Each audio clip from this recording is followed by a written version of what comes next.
Cold open, siren still. At 5:09 AM, a radar screen near Kharkiv wakes. Dots appear from the northeast. They move too slowly for calibers. They are heavier than Shaheds. Their heat signature is wrong. The shift commander leans forward. Within minutes, the team knows this is not another Russian strike. It is a hint, a footprint. It points to something bigger. It points to North Korea. For months, there had been whispers.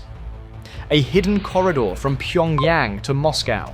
Sanctions had pushed both states into corners. Russia needed shells. North Korea needed cash. In public, both denied it. On the ground, Ukrainian soldiers found different ammunition. The casings had machining marks that Russian plants do not use. The propellant smelled different. Serial numbers didn't match Russian records. Labs compared fragments. The verdict was clear. These were North Korean-made munitions. How did they get here? The answer lay in shipping papers and bank wires. Russia built layers of cover, ghost companies, false bills of lading. Routes ran from Rajin in North Korea through the Russian Far East to ports and depots far from prying eyes. Containers were stacked with legal goods on top: food, timber, and coal. Beneath, under tarps, lay shells, rocket parts, and radar gear.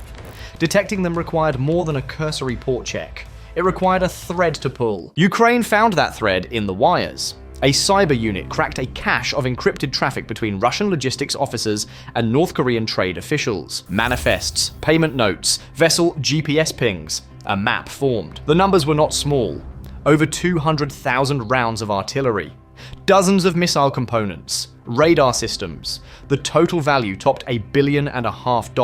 For Pyongyang, it was hard currency. For Moscow, it was a lifeline. Then a ship hiccuped. The Eastern Star, flying a Panamanian flag, made an unscheduled stop near Vladivostok. Russia called it a technical problem. Ukraine had already touched the vessel's navigation gear weeks earlier. Analysts had tracked it. They copied its manifest. The paperwork read metal piping. The crates held 122 shells, stamped with North Korean factory codes. The same codes are seen on fragments dug from Ukrainian fields. Satellite data confirmed what the intercepted messages suggested. At least 6 North Korean vessels had slipped into Russian ports in recent months. Some switched off their transponders mid-route. Some reappeared with altered names and IDs. Each trip offloaded thousands of tons. Each delivery matched a spike in Russian artillery activity days later. The pattern left little room for doubt. Kyiv shared the material with partners. President Zelensky's office called it a victory beyond the battlefield. It was not bravado. It was a tactical shift. This was logistics warfare. Instead of only striking guns and depots, Ukraine and its allies were hitting the arteries that fed those guns. Diplomacy followed. The UN Security Council convened emergency sessions. South Korea and Japan demanded new sanctions. The US and the EU backed the call. They warned banks, insurers, brokers, and shipping registries, help this flow, and you will pay. China denied knowledge. But many of the vessels had passed close to Chinese waters. Beijing's denial did little to quiet scrutiny. Russian state media shouted, "Fabrication!" Officials called the cargo humanitarian goods. Open source analysts published satellite images. The photos showed containers offloaded under armed guard at military piers. The dates matched bombardment surges. The dots are connected in public view. Ukraine acted along 3 tracks. It became public with the proof. It hit the finances, and it struck logistics. Cyber teams working with Western partners froze accounts and flagged intermediaries. Payments stalled.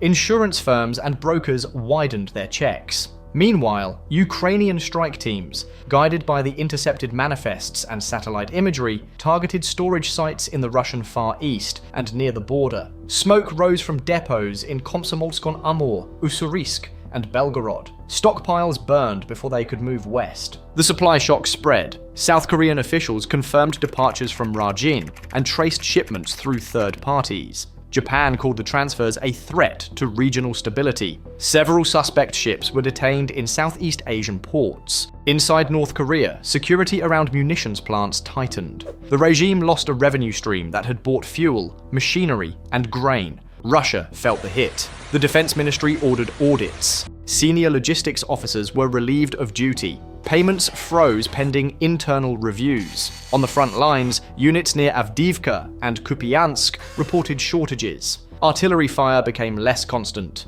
Offensive tempo dropped. Ukrainian reconnaissance captured units forced to scale back bombardments. A 30% dip in artillery output over the following month gave Kyiv breathing room to rotate troops and repair defenses. Then Ukraine traced the Ghost Route, an overland corridor through the Tumen River area. Trains rolled from Chongjin into Russia's Primorsky Krai. 50-car convoys traveled at night. Tarps and civilian logos masked metallic shapes. Escorts are listed as customs protection. Infrared imagery revealed the TEL's lengths that matched rocket motors and shell casings. Intercepted radio calls confirmed the movement. Batch 3 from Chongjin has cleared Tumen. The SBU launched Operation Veilbreaker. Rather than blow up rail lines and risk escalation, they broke the system that moved the cargo. Malware slipped into scheduling and logistics software on Russia's Far Eastern Railway. Timetables glitched. Cargo trackers misreported locations. Depot communications failed. Trains stalled in the wrong yards.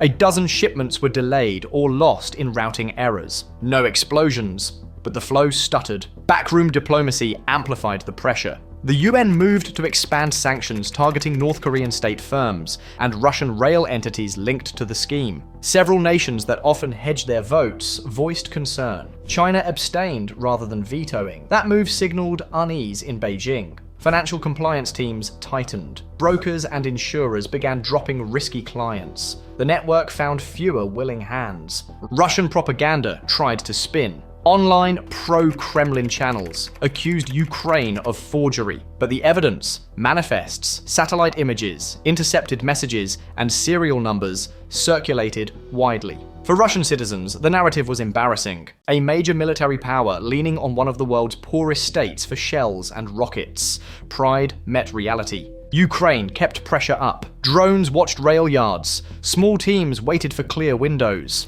When the risk was acceptable, strikes took out rolling stock and depots. The aim was surgical. Keep the ammo from the tubes and the tubes from the fight. In Seoul, investigators traced payments through Hong Kong, Dubai, and Vladivostok. Some transfers used crypto mixers and front companies posing as seafood exporters. Banking flags went up. Compliance teams froze accounts. Shipping lines rerouted. The network didn't die in a blaze. It choked on denials and refusals. The strategic payoff was real. NATO analysts estimated a near 30% reduction in Russian artillery throughput. That margin let Ukraine seize the initiative in places. It let NATO and partners ramp up surveillance.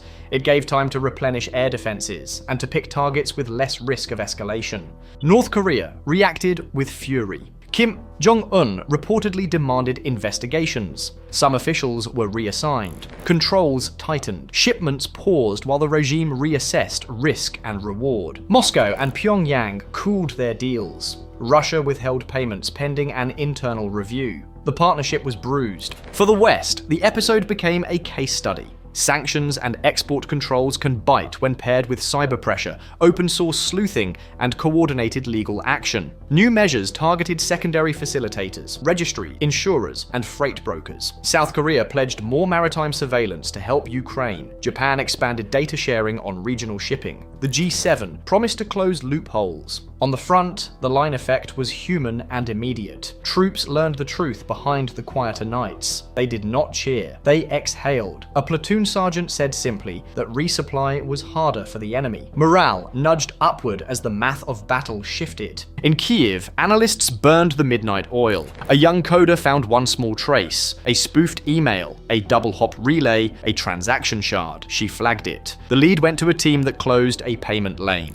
Another analyst matched a serial number to a factory line in Rajin. Tiny pieces kept collapsing the whole structure. The lesson is stark. Moving vast amounts secretly is hard. The more routes you use, the more crumbs you leave. A camera, a receipt, a radio call, a manifest typo. Any can unravel a system. Ukraine turned that reality into a weapon. It learned to think like logisticians, bankers, and soldiers. It fused cyber work, human intelligence, and kinetic strikes into one campaign. President Zelensky spoke at night. Every weapon they hide, we will uncover. Every path they build, we will block. Every lie they tell, we will reveal. It was a roadmap, not rhetoric. Pull one thread, and the whole net can unravel. By week's end, inspectors tightened checks. Ports raised scrutiny thresholds. Rail corridors gained new eyes. Insurance premiums climbed for suspect flags. Ships sat in ports under review. Trains waited for clearances that never came. The ghost route slowed to a crawl. This operation will be remembered not only for what it destroyed, but for what it proved. Ukraine did more than defend its ground. It rewired the logic of war. It showed that intelligence, shared quickly and used precisely, can shape combat power. It showed that sanctions are tools, sharp only when used together with cyber, law, and open evidence. And it showed something simpler. The side that sees farther often wins. On that morning at 5:09 a.m., a small dot on a screen became a map, a case, and a turning point. The radar hum continued. Operators watched. Somewhere another dot will rise. When it does, they will be ready.